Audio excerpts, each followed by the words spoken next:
Hapon sa mga ano natin, mga ka-slab natin dyan, no? Yan pa rin yung update ng ating ano ito.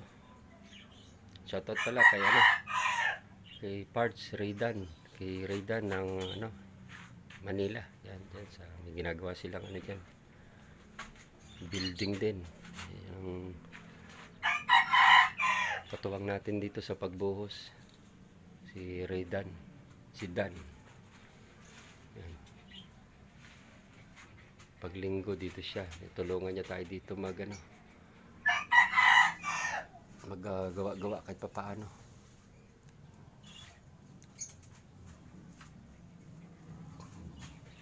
Ingat kayo palagi dyan sa ginagawa niyo.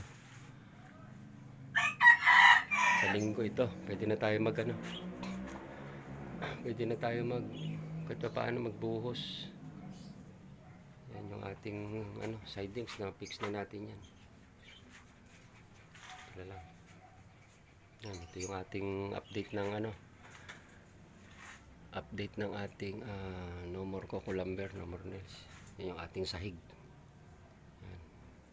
Zero ano yan, zero tukod, zero salo. Maliban na sa dito ating hindi nakasampa na runner, siyempre nakaalala yung ating base jack, shoring jack. Yan, sa header yan. Double beam yan, double beam yan, double beam tayo. Hindi tayo nagtitipid sa biga ng ating no more coco lumber. Bawal magtipid sa biga yan, kasi wala na tayong pinoprosesong kahoy, kaya yung biga yan, susurbulin natin ang pagbibiga. Tayo magbabawas ng biga. Yan, ating flooring, oh. Kabilaan yan, walang kasalo-salo, makatibay ng ating yan, tubular. Yan yung paulit-ulit natin sinasabi na talagang nagwakas ng mga kahoy, ang magastos na kahoy sa pag-i-slab. Diretso kisame pa yan, may kisame na, may insulation na yan doon, may insulation, may kisame na.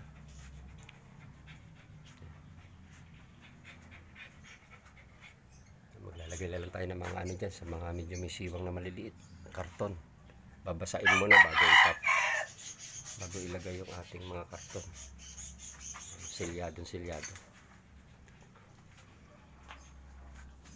Ang tatlo yung base jack natin, oh. Isa, dalawa, tatlo, double beam. Yan.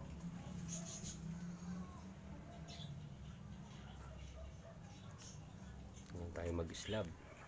Goodbye kahoy, goodbye pako. Wala nang natawag na sinaunang gawa o old school, traditional. Diretso kisame. Yan. Tapos na kisame, may insulation na. Yan. Wala na tayong, yan yung sinasabi natin pag nag-double ceiling pala. Itatapla lang yung ating hardiplex o plywood. Yan, wala nang kahirap-hirap. I-rebate lang po. Gagawa ng tambol, napakadali.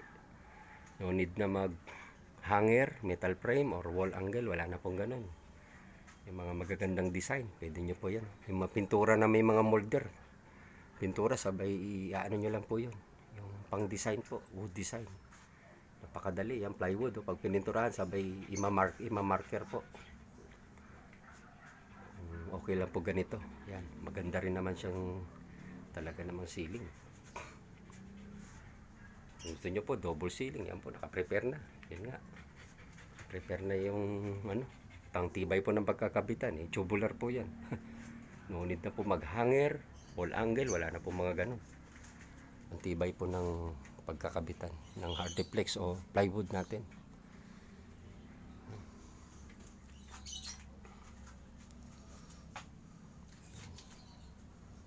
Wala po, malinis habang nagbubuhos, yan po, wala pong ano dito. Tulad ng mga sinauna nating pag-i-slab, hindi na po natin makikita ang slab. After buhos, wala, kisame po yung yan po, kisame. Kikita mga sinaunang gawa, minsan labas yung bakal.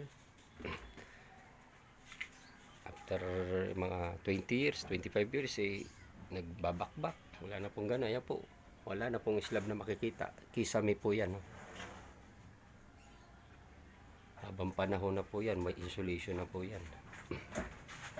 Ganyan po natin in-improve yung sinaunang napakagastos po talaga, napakatagal ng labor. Pati yung mga biga natin yan po. Ulit-ulit natin sinasabi yan, walang nakatap mismo siya sa anilyo ng biga. Doon siya nakayan po. Doon siya nakatali. Doon siya nakatali mismo. Kaya walang lobo, buntis pag binuhusan. Tsaka hindi po binibigla ang pagbuhos. Pag puno na pong biga, centralize, tapos na po buhusan ng biga, yan po, babalutin naman po. Next halo o mix, buong banig po, babalutin mo na yon, first base, bago siya i-final. Ganun po ang swabe ng pagbubuhos. Hindi po kagaya ng traditional na kailangan mano-mano, hindi po ganun. Para yung niya po planchado. Yan.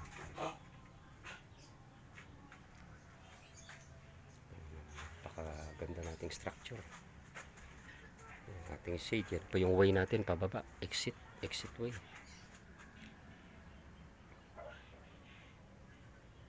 Yan, wala pa kayo makikita na kundi yung ating base jack lang po na nakasuporta sa ating runner na walang sumasalong pader.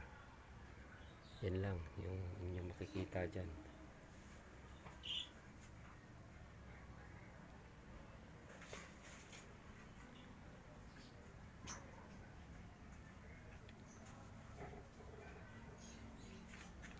Akat po tayo sa taas.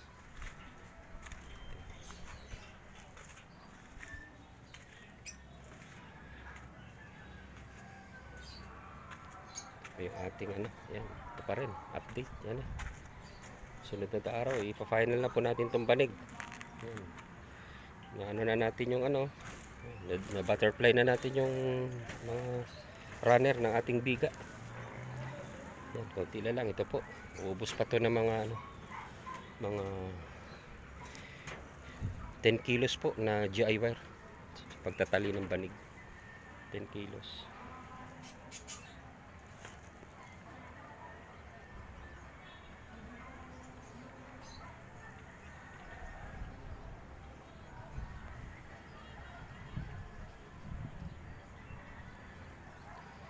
Ito na po yung last. Goodbye bubong na po. Concrete top na po ito. Pag may occasion, dito na po sa taas. Di na tayo kukuha pa ng venue. Open na po ito. Concrete na po lahat. Pag akyat po dito, may kitchen dyan, CR. May balang araw. Magkakaroon. Pwede pa magkwarto. Maglagay ng kwarto, guest room. Extension room. Yan, dito yung ating hagdanan. Diyan po natin isi-set up yung hagdan. Ito may pa rin to, shade pa rin to, extension, concrete pa rin ang gagamitin natin dyan, pinaka final last, pinaka shade po nitong ating stair sa concrete top.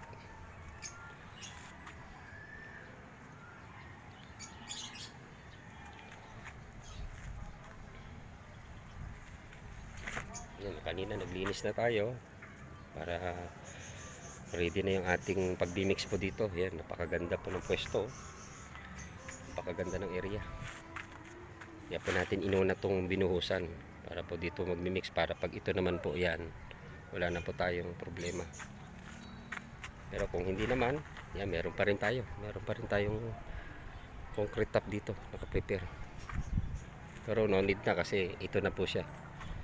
Yan. Easy way lang po. Isang way lang yung niya pagpunta, hindi na po dito manggagaling.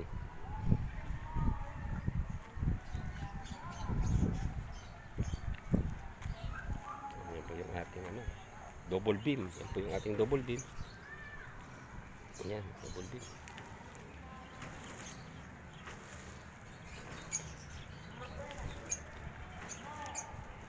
Yan po ang structure ng ating yan. Kita nyo naman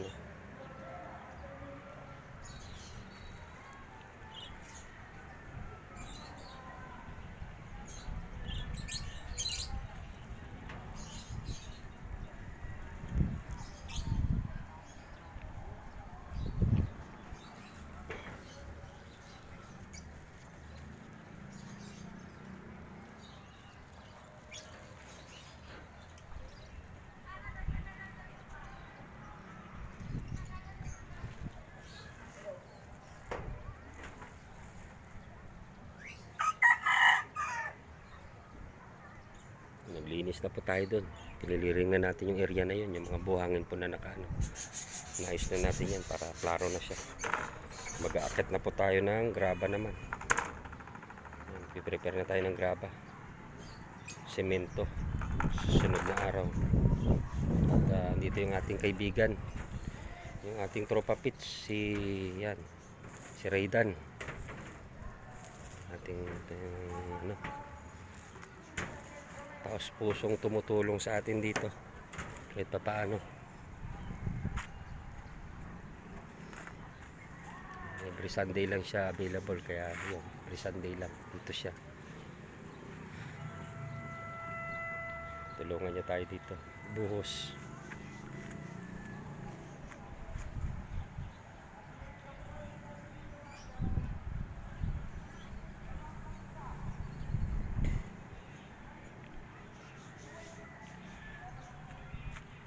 Nice na po natin dito, clearing na natin para pa naghalo po, maluwag na. Wala na tayong problema, naka-ready na yung ating drum.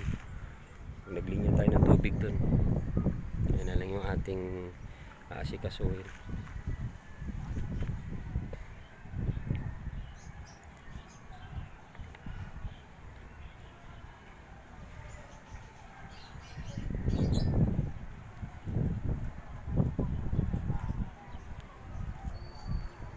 Yan, shoutout pa rin sa mga yan sumusubok ng ating no more coco lumber, no more nails. Yan, shoutout sa kanila, mag-iingat sila palagi.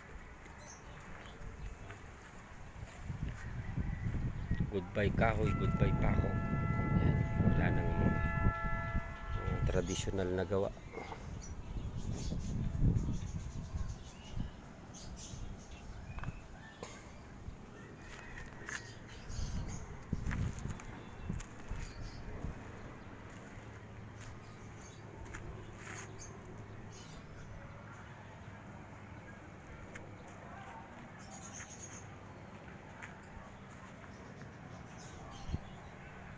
Clearing na tayo para doon yung ating drum, doon yung ating tubig nalilinyahan pataas, akat natin dito yung drum dito na nakapwesto.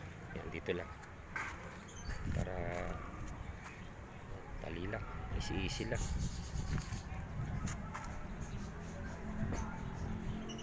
Wala na tayong pupuklimahin pa.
So, ang ating ating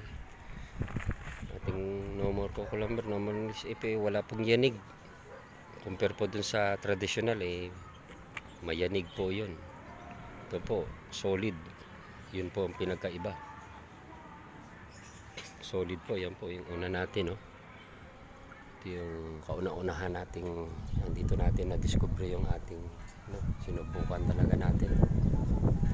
Wala pong kayanig-yanig, para kayo na sa ground. Walang ugong, walang yanig. Except po doon sa traditional, may yanig talaga yun. May ugong, may vibrate. Yun po, kahit pumadyak tayo dyan, wala tayong solid talaga siya. Kasi gawa po nung ating, yun nga po, yung naka crossbeam na biga, tsaka yung ating tubular, syempre yung nagwakas sa madugong kahoy, magastos na kahoy, tsaka pako po. Yan, instant kisame, tapos na ang ating kisame. Bago magbuhos, ayahay na po. Ano po tayong iintindihin pa. Ganyan po natin in-improve yung madugong, magastos na traditional na sinaunang pag-iislab. Sandamukal na tukod, nagagamitin kahoy sa sahig. Yung forma, tayo, ay napakadami po talagang kahoy na pinoproseso sa sinaunang pag-iislab. Hanggang ngayon, siyempre, yun pa rin talagang inaano nila, traditional. Wala namang, hindi naman lahat. Wala pong may malay sa ganitong na-discover natin. Yung mga yan nakapanood po at sumusubok, yan po na nila. Yan, sinishare naman natin sa kanila yung knowledge na binigay sa atin. Yan, dito.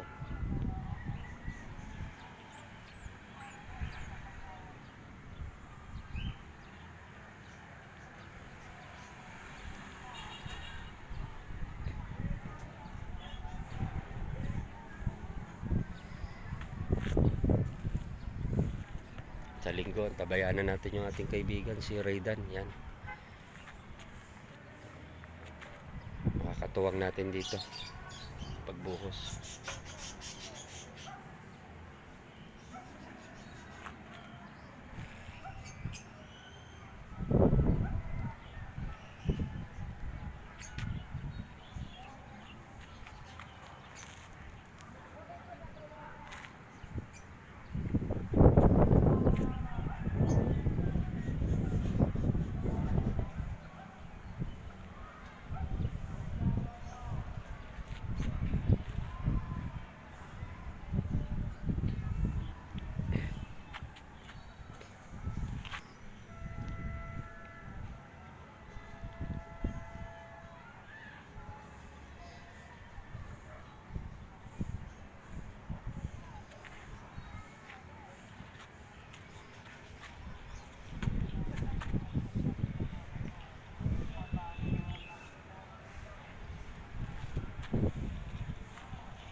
Hanggang sa susunod ulit, yan, update natin yung ating pagbuhos.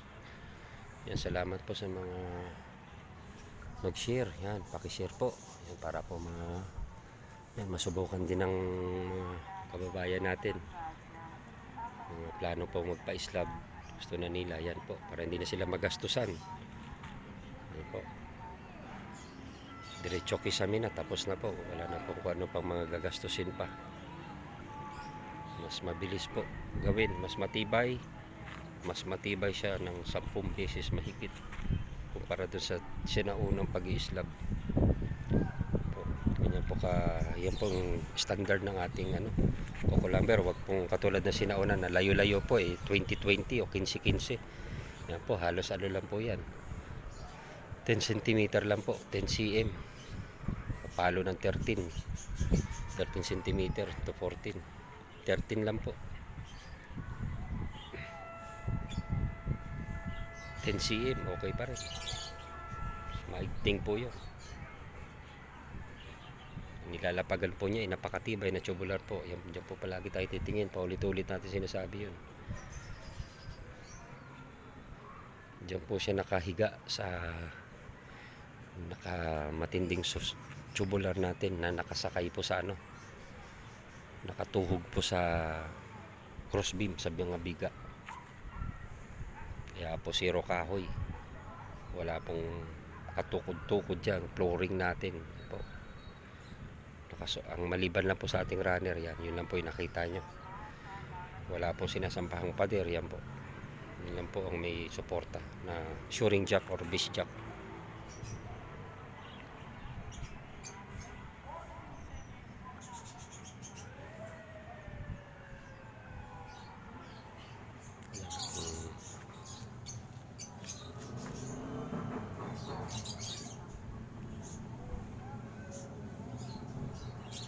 Sige po, hanggang sa susunod.